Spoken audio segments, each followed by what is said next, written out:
Good morning, church.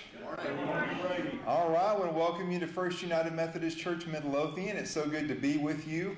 For those of you who are here and online, we're so grateful for the chance to come and worship and to give our praise to our Heavenly Father today. I'm Pastor Brady Johnston. I'll be with you today in this service, and we look forward to this time together as the church. For those of you who are joining us online, I want you to welcome one another in the comments section, and if you have need for a prayer request, please put that in there as well. If you're a first-time guest, we have a QR code, which happens to be up right now, that you're welcome to scan and just fill out a very brief information, and we can make sure we can contact you, and we look forward to doing that. So you can fill that out online or in person. And so we have an amazing opportunity today. I know for many of us, we're in the pattern of coming to worship regularly. And so as we think about that, we certainly come with a spirit of anticipation, knowing that the Lord is gathered among His people. And so we're going to begin with a spirit of prayer and celebration as we move into this service. So would you bow with me? Lord, we are reminded of the many psalmists who say, share the great deeds of the Lord. So we come here celebrating you in wonder and in glory of who you are. We gather as your people, a people of joy and celebration, because you are such an amazing God. As we stand and we sing, as we express the deep love and gratitude we have for you, we are mindful of all that you have done for us in and through your Son, Jesus Christ. Of the life that is ours, it is not deserved, but it is ours because of your great mercy and grace. And so with that in mind, we sing of your praises. Amen. Good morning, church. Let's stand together as we sing, To God Be the Glory.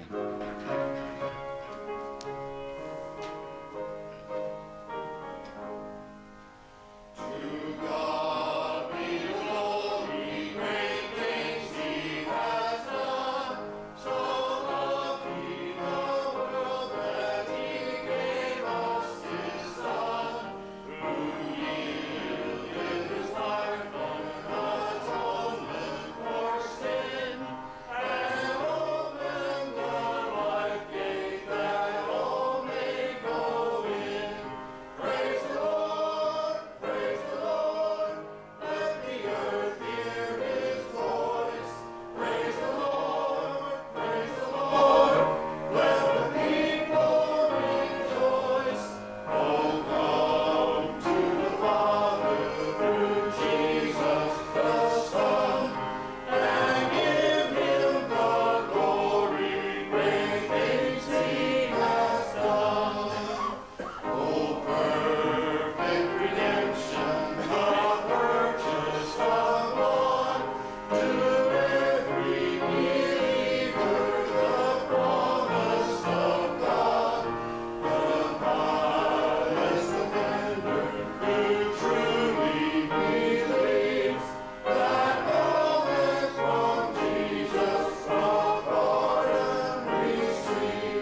things as always, and another great thing is because he lives, right? He lives today with us. God sent his Son, they called him Jesus. He came to love, heal, and forgive. He lived and died to buy my pardon. An empty grave is there to prove my Savior lives. Because he lives, I can face tomorrow. Because he lives, all fear is gone. Because I know he holds the future, and life is worth the living just because he lives. How sweet to hold a newborn baby and feel the pride and joy he gives. But greater still, the calm assurance this child will face uncertain days because he lives. Because he lives, I can face tomorrow. Because he lives, all fear is gone. Because I know he holds the future, and life is worth the living just because he lives. And then one day I'll cross the river, I'll find the sun, no more with rain. And then as death gives way to victory, I'll see the lights of glory, and I'll know he reigns. Because he lives, I can face tomorrow. Because he lives, all fear is gone. Because I know he holds the future, and life is worth the living just because he lives. Amen, amen. Let's affirm our faith together this morning. I believe in God the Father Almighty, maker of heaven and earth, and in Jesus Christ, his only Son, our Lord, who was conceived by the Holy Spirit, born of the Virgin Mary, suffered under Pontius Pilate, was crucified, dead, and buried. The third day he rose from the dead. He ascended into heaven, and sitteth at the right hand of God the Father Almighty. From thence shall come the judge the quick and the dead. I believe in the Holy Spirit, the Holy Catholic Church, the communion of saints, the forgiveness of sins, the resurrection of the body, and the life everlasting. Amen.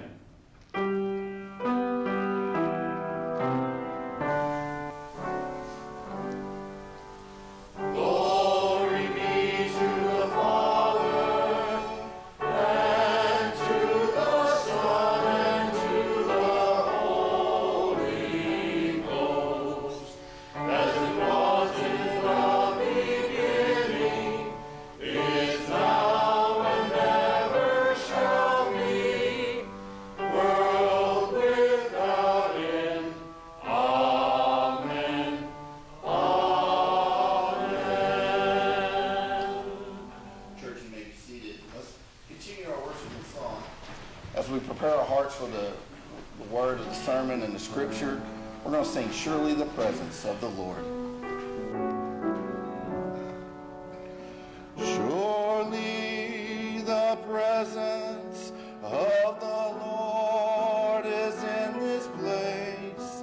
I can feel his mighty power and his grace.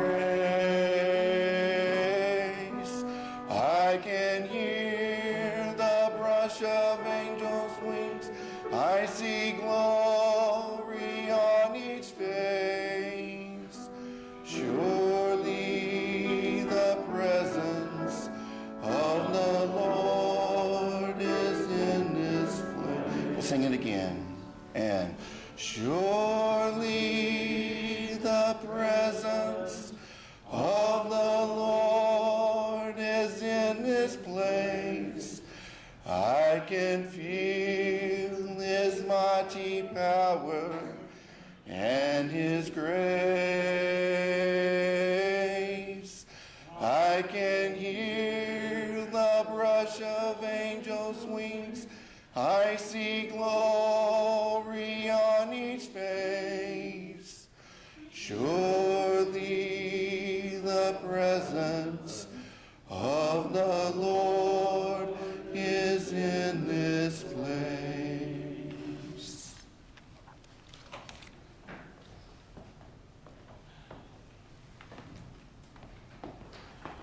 Let's bow in prayer together.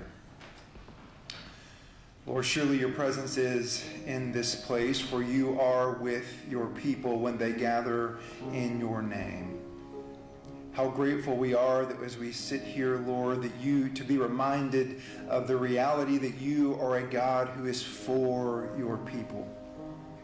That you are a God who has come to be with us and among us. That you continue to dwell in the hearts of your church. And remind us, Lord, that what you do in us here in this place is not to remain in the walls of the church. For the gift of the life of Jesus Christ, which has been poured out for us, is not only a gift for us to enjoy, but a gift that must be shared. For outside these walls is a broken world. A world in desperate need for redemption. A world that is looking for hope in anything and everything sometimes it feels like but you. But you are where true hope is found. And we pray that you would give us, your church, courage to model your love and to share your love with the world. That you would give us a spirit and a desire to embrace the world, not to distance ourselves from it, but instead to move toward it, as you did for us. We know, Lord, that there is so much in our world that is in need of your healing grace. As we saw this past week, more events of hatred and violence against one another. We take a moment to continue to not only reject those things, but to analyze our own hearts. We pray that your Holy Spirit may search us for any vile things that might be within our own hearts, any prejudices that need to be weeded out. Lord, we give you the right to restore us, to give us the right perspective toward one another, and to fill our hearts with love that we might be the church, Lord, that you have called us to be. That we might model here together in our life together what life in your kingdom looks like. And that begins with loving one another selflessly as Christ has loved us. So be with us as we seek to live into what it means to be your church here in the world today. We pray that you would empower our ministry through the power of your Holy Spirit. For this we pray in the honor of Jesus Christ, who came to be among us and give his life for us. And we celebrate him in all that he has done, and one of the ways in which we do that is by praying the prayer that he gave us, his disciples. And so we say together, Our Father, who art in heaven, hallowed be thy name. Thy kingdom come, thy will be done, on earth as it is in heaven. And give us this day our daily bread, and forgive us our trespasses, as we forgive those who trespass against us. And lead us not into temptation, but deliver us from evil. For thine is the kingdom, and the power, and the glory forever. Amen.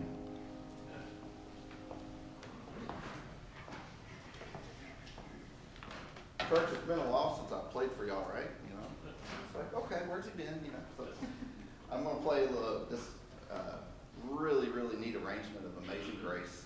You know the hymn, you know it, but hopefully this will give you a new perspective on it as well. So enjoy Amazing Grace.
With us.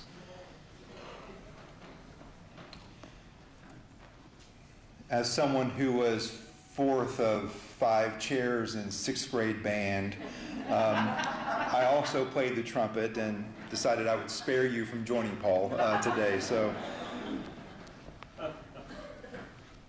instead, I'll just stick with preaching the sermon. So we invite you to turn to Luke chapter 15. We'll be reading verses 11 through 32. Before we get there, I feel like it's worth us just visiting a little bit here about the context of Luke chapter 15, which is one of the marvelous chapters in all of Scripture. Here in the beginning of Luke chapter 15, we find a number of people who've gathered around Jesus. And these was an interesting group of people. They're skeptics. They're sinners. And yet they've come to hear and to see Jesus. And this draws the frustration of the religious leaders. We're told they begin to whisper among themselves, saying, "This man, he welcomes sinners and he eats with them." And for them, this was an insult against Jesus. Jesus feels the need to speak to this attitude that he hears amongst the religious leaders, and he does so by telling a series of 3 related stories. And the common thread that runs through these 3 parables is that something valuable was lost. The story of the shepherd who loses a sheep, a woman who loses a valuable coin, and a father, a son.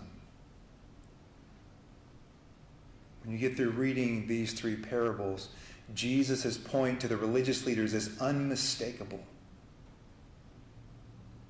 Lost people matter to God. And if they matter to God, they should matter to you too.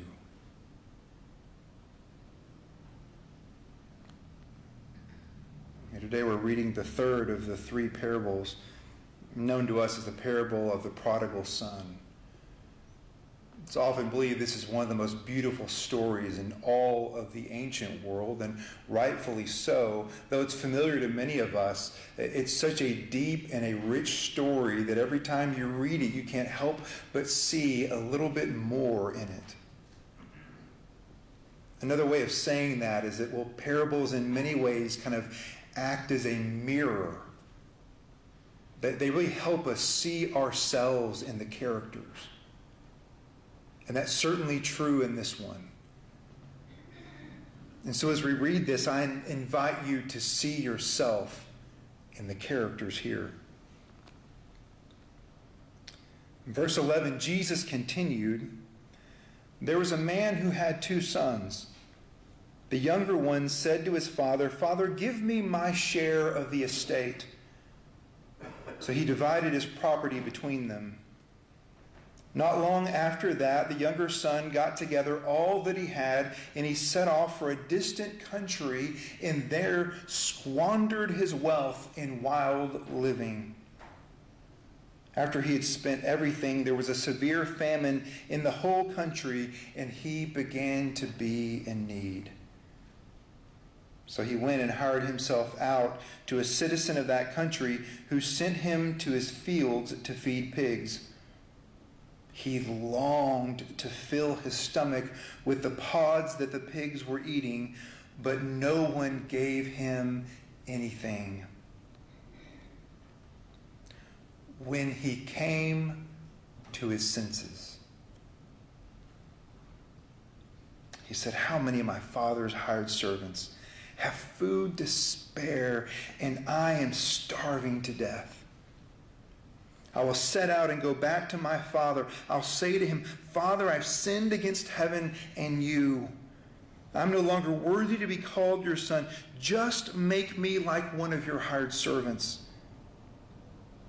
So he got up and he went to the father. But while he was still a long way off, his father saw him and was filled with compassion for him. He ran to his son. He threw his arms around him and kissed him. And the son said to him, 'Father, I've sinned against heaven and against you. I'm no longer worthy to be called your son.' But the father said to his servants, 'Quick, bring the best robe and put it on him. Put a ring on his finger and sandals on his feet. Bring the fattened calf and kill it. Let's have a feast and celebrate. For this son of mine was dead and is alive again. He was lost and he is found.' and they began to celebrate. Meanwhile, the older son was in the field. When he came near the house, he heard music and dancing.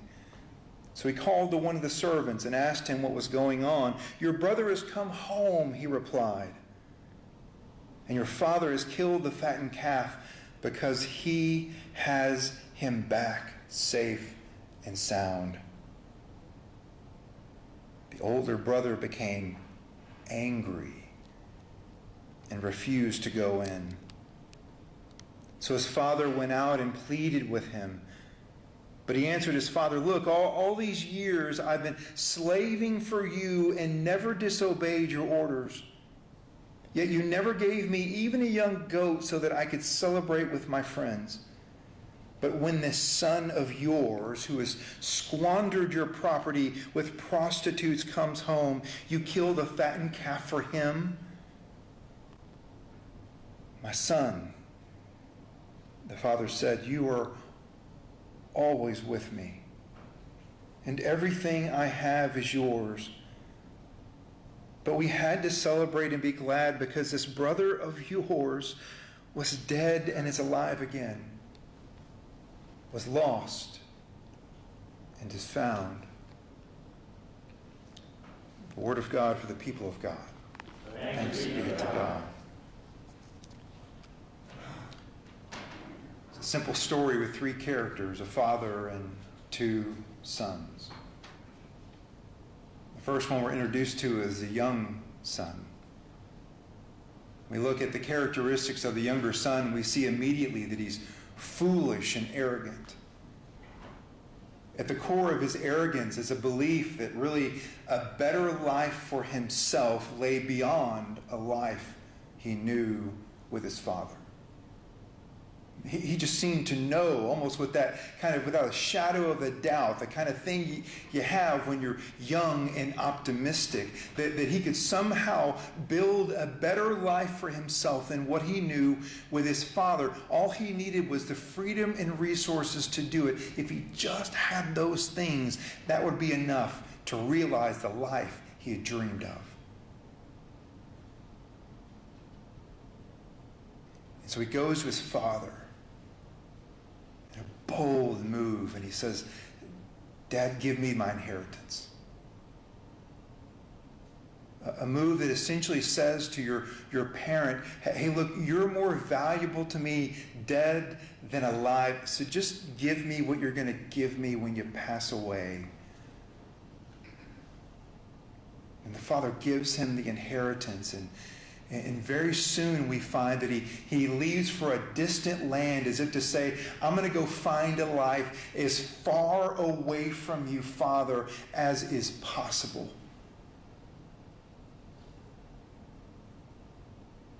And some foolish decisions and a series of unfortunate events later, and he finds himself at rock bottom. And that's a hard place for those of us who know what that feels like. But there's also a beauty to rock bottom. Because there's no hiding when you're at rock bottom. There's no living under the illusion that your life is better than it really is.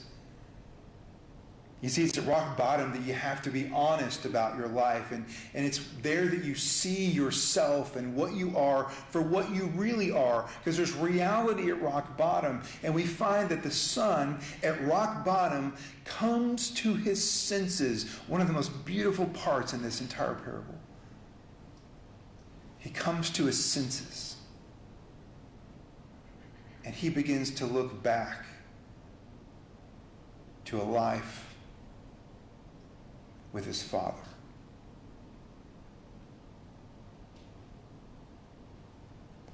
The last of the characters to emerge in the story is the older son.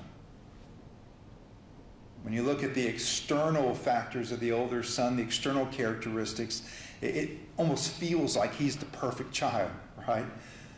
Like the faithful and the dutiful one. He's the child that you can ask them to do something and they actually do it.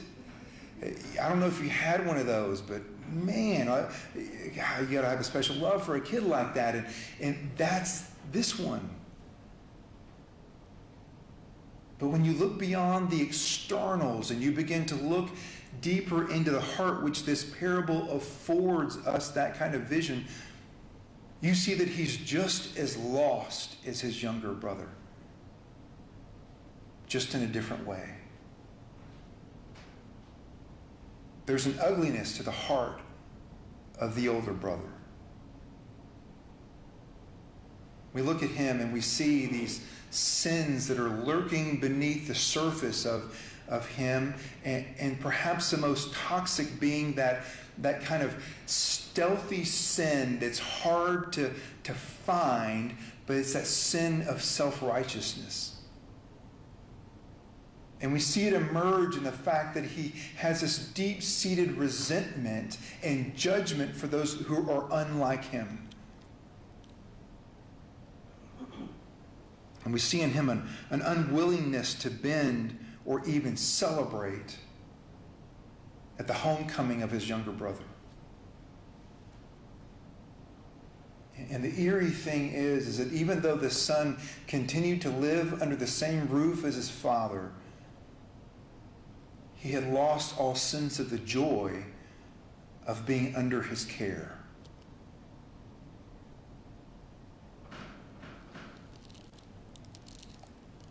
I wonder, where do you see yourselves in these two characters?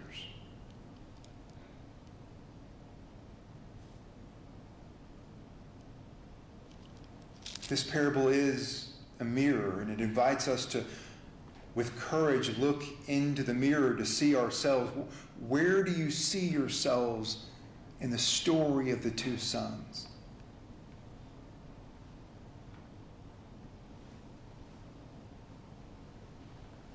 If we're being honest with ourselves, I think we've all been the younger son who thought there was a better life out there from the Father. Far from God, and yet when we turned home, we're welcomed with open arms. But sometimes, if given enough time under his care, we become more like the older son, who have very little room or grace for anyone who is unlike us.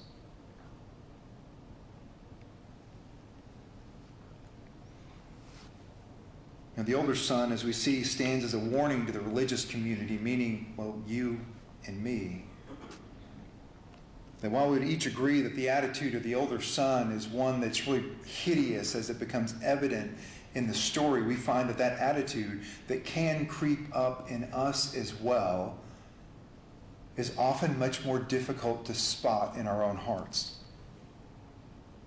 Yet oftentimes in the church, there can be this almost antagonistic attitude toward the lost that begins to well up in us. Especially as we begin to look at the things that they may say or do that goes against what we believe and hold to be true. And we find that same attitude begins to emerge in us. And all of a sudden we begin to feel this attitude of this kind of us versus them mentality. This mentality of separation and creating intentional separation. And yet what we have to see in this is that simply that mentality of us versus them does not work. Especially when we consider that the call of Jesus Christ is to go and reach them that they may become one of us, a child under the care of their Heavenly Father. If we want any hope of living into that charge that's been given to us by Jesus, then we must have a heart for the lost. We must begin to love those who are far from God. Why? Because lost people matter to God. And if they matter to God, then they should matter to us too.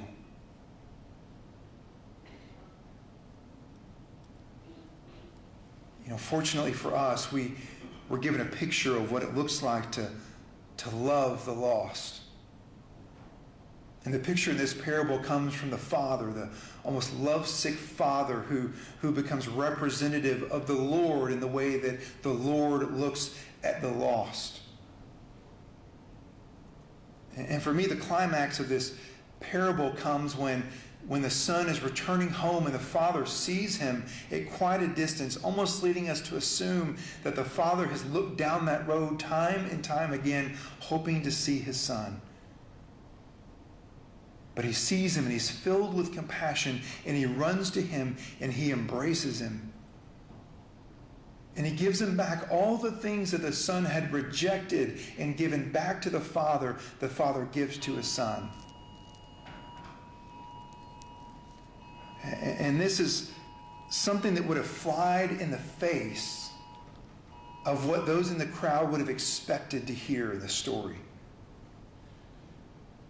You see, for everyone who was there was an assumption that if something were like this were to happen in the ancient world, that if someone would leave the father, reject the home, and seek to come home, that when the son actually came back, that the father would make him sit outside the city gates, to sit outside the fence of the home, to be exposed to a sense of public disgrace for likely some days on end. And that even when he was invited to come home and have an audience with the father, that he would be greeted with a kind of cold greeting, at least until the son groveled at the feet of the father in humility, and until the father could lay out the terms of the son making restitution for all that he had done against the father. So that then and only then could the two be reconciled on some kind of level. That's what the crowd would have expected in this story. And how far a different picture that is from what we find. Instead, we find the heart of a father who longs to be reunited with his children who are lost, who's willing to cast dignity aside to go and embrace his children who are lost and found. A father who is eager to give grace. And Jesus tells the story of the Father to you and to me, saying this is the heart that you are to have toward those who are far from God. This is what it means to be the church.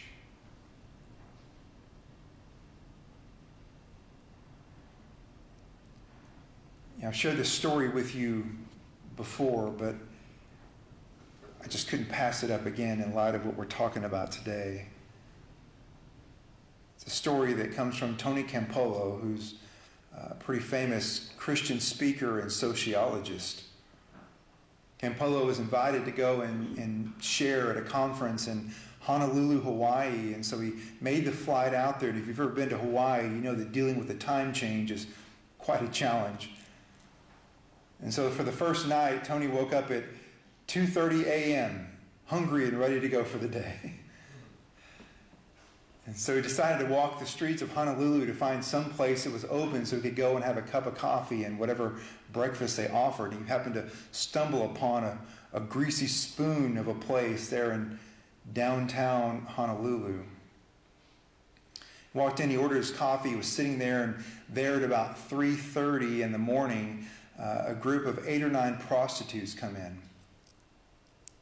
They came in and they were loud, and he couldn't help but overhear their conversation at the bar when one of them turned to her friend and said, "Hey, tomorrow's my birthday." And her friend kind of looked at her with this weird look and said, "Well, what do you want me to do about it? What, do you want me to throw you some party or something like that?" And the girl said, no, I'm not expecting that. I've never had a birthday in my life. I wouldn't expect you to do something like that now. I was just trying to celebrate my birthday. Don't be mean to me. Well, they shared for a little bit longer, and then they finally left. And Tony got the idea of maybe throwing her a birthday party. So he went to the cook behind the counter, and he said, do you know that young lady who shared that it was her birthday? And he said, oh yeah, it's Agnes. She comes in every night about 3:30 for some coffee. He said, look, I want to throw her a birthday party. Do you mind if I come in tomorrow morning and I put up some signs, and do you know some people in town who might be awake now that you can invite to come and be a part of that? And the cook was so excited. He said, oh yeah, I know a lot of people. I'll get the word out if you can get the decorations in order and get the cake. So the next morning, about 2:30, Tony arrived at the same greasy spoon of a place, and he put up birthday signs for Agnes, decorated the place so that when she came in, she'd be surprised. And there, about 3 o'clock in the morning, I said, all of a sudden, a group of people began pouring into the diner. And he said, by 3:15, nearly every drug dealer and prostitute in Hawaii was filled in this diner, and there was Tony with this group of people. Sure enough, at 3:30, Agnes walks in, and she hears, happy birthday. She was so shocked, her knees began to buckle. And as they began to sing happy birthday, she begins to just weep. They bring the cake out to her, and they put the knife in her hand and invite her to cut the cake. And she just sat there. She finally looked up and she said, I don't want to cut the cake. What I really want to do is I want to take the cake and I want to show it to my mom. I only live 2 blocks away. Can I take the cake and go show my mom? So she got up with the cake and she walked out the door, and everybody was just kind of stunned in silence. And Tony didn't know what to say, and so he finally said, let's pray. So there in a diner full of drug dealers and prostitutes, Tony began to pray that the Lord would restore Agnes. That all the things that these men had taken from her would be given back to her. That she could in Christ become a new creation. As soon as he finished the prayer, he looked up and the cook was right in his face. And he said, I knew it. You lied to me. You told me you were a sociologist and you're a preacher. What church are you with? Tony said, I'm not a preacher.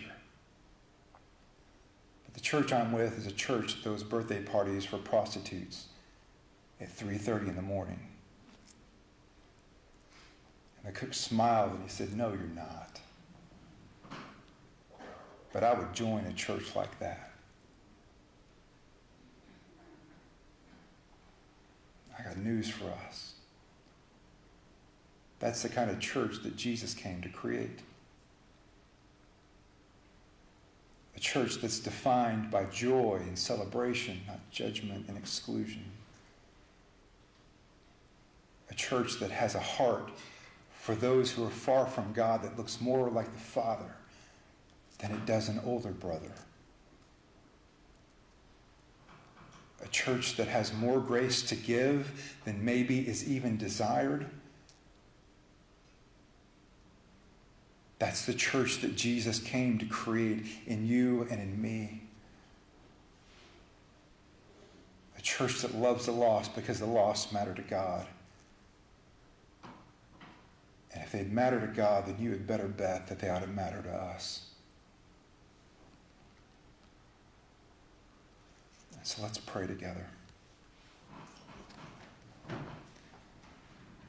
Jesus, we're so humbled by this story. For those that had the courage to look into the mirror, we've all seen a little bit of ourselves in the younger son, who in some sort of fashion, one way or another, thought that there might be a better life apart from you than with you. And we each left home to taste of it. And how thankful we are that we've come to our senses and that you have embraced us as your own. We are unworthy to be called sons and daughters, and yet that's what we are. The family ring, the sandals of dignity, we've all cast those off, and yet you have heaped those things back upon us, and we are grateful. And yet it's hard to deny in our hearts a little bit of the older son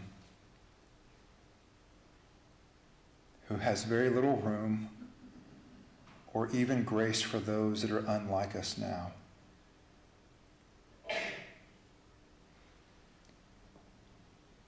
We pray that whether our lostness is that we're wandering far from you, or perhaps, Lord, we've lost the joy that we should have in knowing you, that you would restore us. That if there is a hard-heartedness in us toward the lost for whatever reason, that you would break our hearts that they may look more like yours. Would you so fill us with a love for the lost, pour out the love of Christ in each of us so that we may be more concerned about those who don't know you than holding on to our dignity or holding back in fear. Let us have the courage to share, Lord, who you are and how deeply you love even the most lost, that we may see them come home. God, we want you to create in us a place, a safe place for your lost children to find their way home. That we may celebrate with all of heaven when they turn back to you. This is the prayer we pray because we want to be the church that you have called us to be. So cultivate in us a heart for those who are far from you. We pray this in the name and to the glory of Jesus Christ. Amen.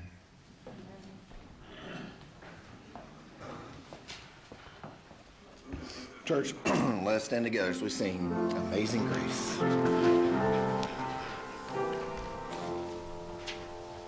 Oh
Church, we have the opportunity to continue to give to this God who has given us so much, especially grace and new life in and through Jesus Christ.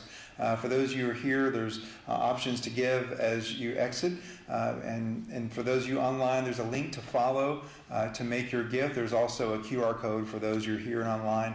You can follow it to make your gift, to empower the ministry of the church. And because of your generosity in this season, we have a number of conversations going on right now in our community of ways that we can be the love of Christ in our community. And so I want you to have your ears open, because there's going to be a lot of opportunities coming up soon for us to be a part of. So be watching for those.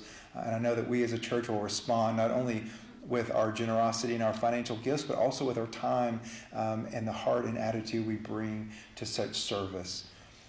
We do obviously have Easter's coming up soon, so we'll have Holy Week services on Thursday and Friday here in the sanctuary at 7 o'clock, so we invite you to come and be a part of those. And also want you to be aware on Easter Sunday that we'll be having some overflow in the 8:30 service. So we think we have a lot of space in the 11 o'clock service, so we're okay there. But for the 8:30 service, we're, with some of the COVID precautions, we're kind of worried about the number of folks coming. And not worried, we're excited about it, but we are taking precautions just to know that if it's going to be first come, first serve, and that we'll be having the FLC will be broadcasting the FLC for those of you, those I guess who can't make it in. Of course, given the context of our sermon, I would love it if members would make room for our guests on a day like that. I can't make that choice for you, but boy, what a gift for that. So, but church, we've been challenged with some good news today.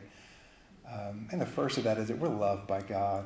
We've all been lost, and some of us, praise God, we've been found. But for that, we'd be the ones at rock bottom too. And how this God who has shown us mercy and grace desires to show it with all. Let's be the church who has that kind of heart. The heart of the Father, loving the lost because the lost matter to him. Let's go in the name of the Father, the Son, and the Holy Spirit. Amen. Amen.